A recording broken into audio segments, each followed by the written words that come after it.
भी मीडिया के साथियों का बहुत बहुत आभार। आपने हमारी गुजारिश पर समय निकाला, हम आपका अभिनंदन करते हैं। आज की श्री राजेश जी, आदरणीय प्रोफेसर राम कुमार जी, हमारी पार्टी के सचिव श्री सुमित जी, हमारे इस मंडल के माननीय अध्यक्ष जी, अनु सनातन धर्म को लेकर के एक गठबंधन बनता है जो कुछ निहित योजनाओं को लेकर के विभिन्न विचारधाराओं के लोग वो एक गठबंधन में आते हैं। उनकी एक बैठक होती है। उनकी बैठक होने के बाद उनकी गठबंधन के एक साथी उदयनिधि स्टालिन वो तमिलनाडु के अंदर एक कार्यक्रम में सीधा सीधा सनातन धर्म को समाप्त करने की बात, और वो कहते हैं जैसे मक्खी है, मच्छर है, डेंगू है, मलेरिया है, इसी प्रकार से हमें सनातन को जड़ मूल से समाप्त करना। उसके बाद इसी प्रकार की भाषा का उपयोग ए राजा करते हैं जो इसी गठबंधन के हिस्से हैं, और उसके बाद कांग्रेस पार्टी के राष्ट्रीय अध्यक्ष और उनका पुत्र जो कर्नाटक सरकार में मंत्री हैं, वो भी इसी प्रकार की भाषा का प्रयोग। अब भारत का जनमानस व्यथित है, हिमाचल का व्यक्ति भी व्यथित है और चिंतित है कि कांग्रेस पार्टी जो इस गठबंधन का नेतृत्व कर रही है और कांग्रेस पार्टी के राष्ट्रीय अध्यक्ष के पुत्र ने जो मंत्री हैं उन्होंने इसका समर्थन भी किया। तो कांग्रेस पार्टी ये स्पष्ट करे, अपना स्टैंड स्पष्ट करे कि वो सनातन धर्म को जड़मूल से समाप्त कर देना चाहती है, इस बात को स्पष्ट करे। एक दिन वो डिक्लेयर करते हैं कि सब हम जनेऊधारी ब्राह्मण हैं। एक दिन वो गणेश जी के मंदिर में पूजा अर्चना करने के लिए जाते हैं, दूसरे दिन दूसरी जगह जाते हैं, और तीसरे दिन ये सनातन को समाप्त करने की बात होती है। तो कांग्रेस पार्टी को ये बिल्कुल स्पष्ट करना चाहिए कि वो सनातन के बारे में क्या सोचते। उन्हीं के एक वकील हैं, वो एफिडेविट फाइल करते हैं, साहब राम सेतु नाम की कोई चीज नहीं। वो ही कहते हैं, कोर्ट के अंदर बयान देते हैं कि भगवान राम का जन्म स्थान यही है, इस बात की कौन सी गारंटी है? कब हुए श्री राम, इस बात की तिथि का निर्धारण कौन करेगा? आज ये सवाल हर व्यक्ति के मन के अंदर है, और हम भारतीय जनता पार्टी की ओर से ये बिल्कुल स्पष्ट कर देना चाहते हैं कि सनातन अनादि था, आज भी उतना ही श्रेष्ठ है, और सनातन को जो उखाड़ने वाले आए वो सब समाप्त हो गए। भविष्य में भी सनातन उसी प्रकार का रहेगा। इसलिए आज जो दुर्बुद्धि इस गठबंधन में पैदा हुई है वो उस गठबंधन को लेकर के डूबेगी। ये मुझे आपके माध्यम से आज जनमानस को भी कन्वे करना है और कांग्रेस पार्टी को भी कन्वे। दूसरा विषय, हिमाचल प्रदेश में कांग्रेस की सरकार बनी हुई है। 2022 के चुनाव में सत्ता में आने से पहले लगातार एक बात कही गई कि महंगाई बहुत ज्यादा। प्रदेश में बीजेपी की सरकार थी, जयराम ठाकुर जी की सरकार ने बिजली भी 125 यूनिट दी, किरायों के अंदर भी महिलाओं को 50% की सब्सिडी दी, हेल्थ इंश्योरेंस के नाम पर आयुष्मान के साथ हिम केयर भी दिया। यानी महंगाई का प्रभाव जनमानस पर, गरीब जनमानस पर ना पड़े उसके लिए 15 से ज्यादा योजनाएं प्रदेश की सरकार ने भी दी। और 7 रुपया लीटर डीजल उसके रेट में कटौती, जिसके कारण पूरे उत्तरी भारत में सबसे सस्ता डीजल हिमाचल प्रदेश में मिलता। परंतु जो महंगाई का नाम लेकर के सत्ता में आने वाली कांग्रेस पार्टी है, उसने हिमाचल प्रदेश की जनता को लगातार अनेक महंगाई के तोहफे दिए। पहला, 3 रुपए डीजल महंगा किया, उसके कारण किराए भाड़े बढ़ गए, उसके कारण माल भाड़ा बढ़ गया, उसके कारण टैक्सी भाड़ा बढ़ गया, उसके कारण ऑटो का भाड़ा बढ़ गया, उसके कारण हर चीज की महंगाई में इजाफा हुआ। दोबारा फिर 3.5 रुपए लीटर बढ़ा दिया।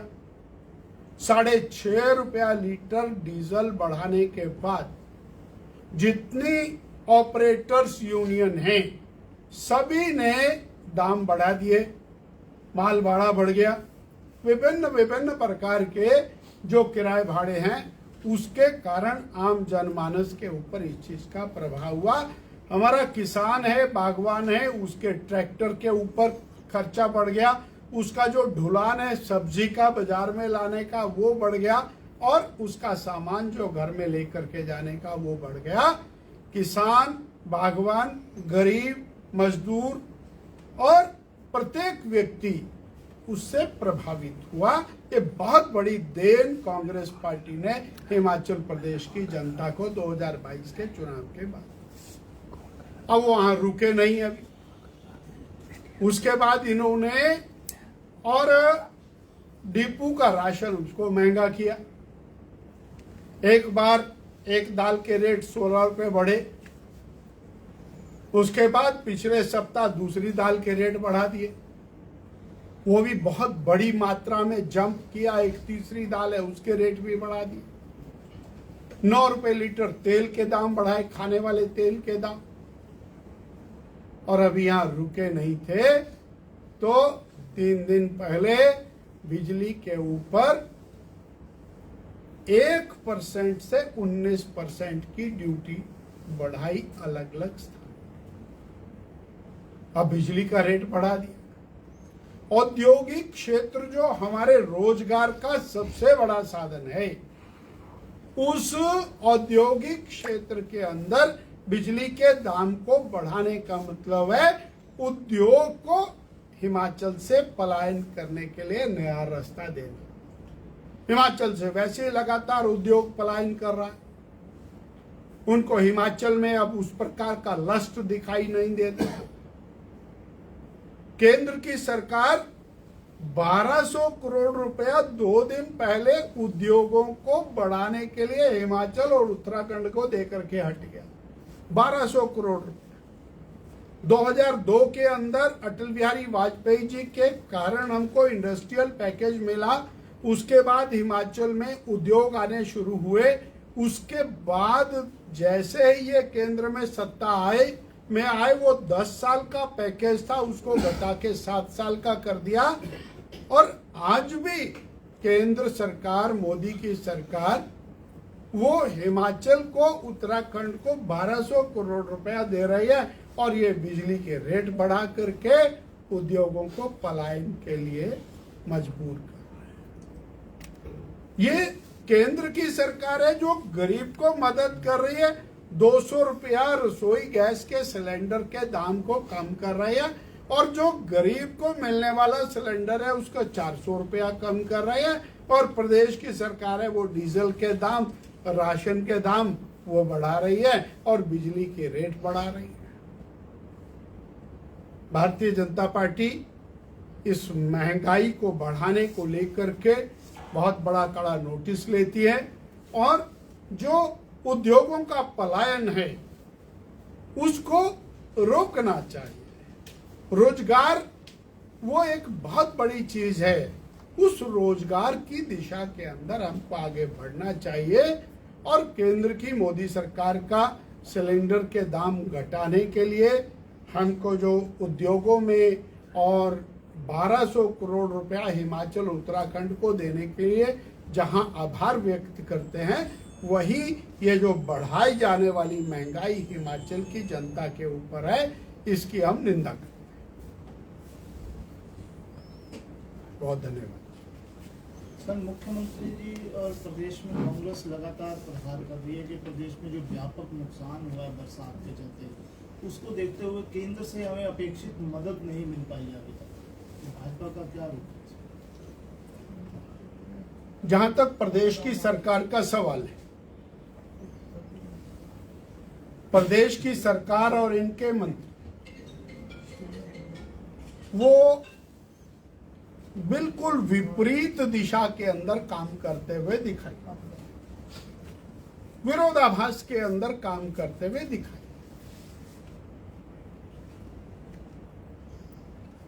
एक दिन एक मंत्री जी बोलते हैं केंद्र सरकार का बहुत बहुत धन्यवाद है, उन्होंने 2643 करोड़ रुपया हमको सड़कों के नवीनीकरण के लिए, सड़कों के निर्माण के लिए दिया।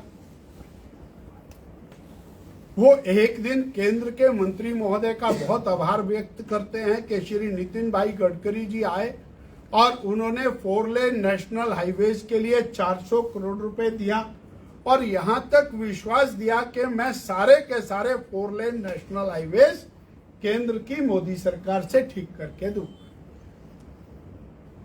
और दूसरे दिन सरकार के दूसरे व्यक्ति का बयान आता है कि हमको कुछ नहीं मिला। आपदा आती है, आपदा के अंदर भारतीय जनता पार्टी सबसे पहले अग्रणी पंक्ति के अंदर खड़ी हुई दिखाई देती है। वो चाहे श्री जयराम ठाकुर हो या हमारे ये जो बैठे हुए कार्यकर्ता हैं, एमएलए हैं, एक्स एमएलए हैं, सारे फील्ड में उतरते हैं और जनमानस के साथ खड़े हुए दिखाई देते हैं। हमारे माननीय राष्ट्रीय अध्यक्ष जी नेशनल लेवल से आने वाले सबसे पहले नेता हैं जो कुल्लू और मनाली पहुंचते हैं, मंडी पहुंचते हैं, वहां दुख दर्द सुनते हैं, लोगों की व्यथा में शामिल होते हैं, और लगभग 400 करोड़ रुपया, उस दिन 365 करोड़ रुपया देते हैं। और दूसरी बार में श्री नितिन गडकरी जी आते हैं, वो यहां से लेके और सारी सड़कों के बारे में चर्चा करते हैं, पूरे अधिकारियों को इकट्ठा करते हैं। बॉर्डर रोड ऑर्गेनाइजेशन अपने काम को तेज गति से करती है, 4 लेन नेशनल हाईवे अपने काम को तेज गति से करती है। प्रदेश का लोक निर्माण विभाग अभी तक सड़कें खोलने में अक्षम है, वो अपनी सड़कें नहीं खोलता। दोबारा से राष्ट्रीय अध्यक्ष श्री जगत प्रकाश नड्डा जी शिमला आते हैं, क्योंकि हमारा उनका सबका हिमाचल अपना है, वो जनता के दुख दर्द में शामिल होते हैं। 200 करोड़ रुपया और देते हैं, और माननीय मुख्यमंत्री जी के साथ 1-to-1 मीटिंग करते हैं, हम भी उसमें बैठते हैं, और मीडिया के सामने ये गारंटी और एश्योरेंस देते हैं कि आप पैसे का इस्तेमाल करिए, गरीबों को, जरूरतमंदों को राहत प्रदान करिए, यूटिलाइजेशन भेजिए, पैसे की हिमाचल के लिए कोई कमी नहीं होगी। वापिस जाते हैं, 6000 मकान गरीबों के लिए और देते हैं, 5000 पहले दिए, 11000 मकान देते हैं। एक मंत्री उसका धन्यवाद भी करते हैं, फोटो भी खिंचवाते हैं, फोटो खिंचवा के धन्यवाद करते हैं, दूसरे दिन वो धन्यवाद वापिस ले लेते हैं। मुझे तो केवल इतना लगता है कि कांग्रेस पार्टी और कांग्रेस की सरकार एक नैरेटिव सेट करने की तैयारी कर रहे हैं।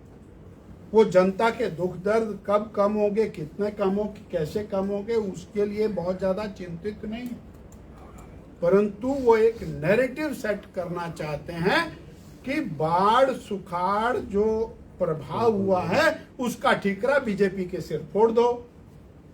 हम तो ये उनसे पूछना चाहते हैं, सरकार में बीजेपी है या कांग्रेस है? उनके बयानों से ऐसा लगता है कि सत्ता में बीजेपी है और वो ऑपोजिशन में, और बीजेपी वालों से सवाल पूछ रहे हैं, भाई तुम काम क्यों नहीं करते? बीजेपी हिमाचल को अपना और प्रत्येक व्यक्ति को अपना प्रिय मान करके उनके साथ खड़ी थी, खड़ी है, खड़ी रहेगी। और केंद्र की बीजेपी सरकार चट्टान की तरह से, वो एनडीआरएफ बुलाने की बात हो, एसडीआरएफ बुलाने की बात हो, डिफेंस को बुलाने की बात हो, मंड में एयरफोर्स को उतारने की बात हो, 1200-1500 लोगों को 24 घंटे में एयरलिफ्ट करके उनकी सुरक्षा करने की बात हो, हर मामले में पूरी तरह से सजग होकर के साथ में खड़े थे, आगे भी खड़े रहेंगे, ये हम और हिमाचल की जनता को विश्वास। सर क्या लगता है कि सरकार का भविष्य जो है कितना है, क्योंकि बीच में भाजपा के बयान आते हैं कि सरकार ज्यादा दिन नहीं टिकती। पहले तो वो महंगाई के ऊपर जवाब दे दें और सनातन के बारे में क्या सोचते हैं, और थोड़ा आपदा में लोगों की मदद कर दें, फिर सरकार की बात। Thank you sir.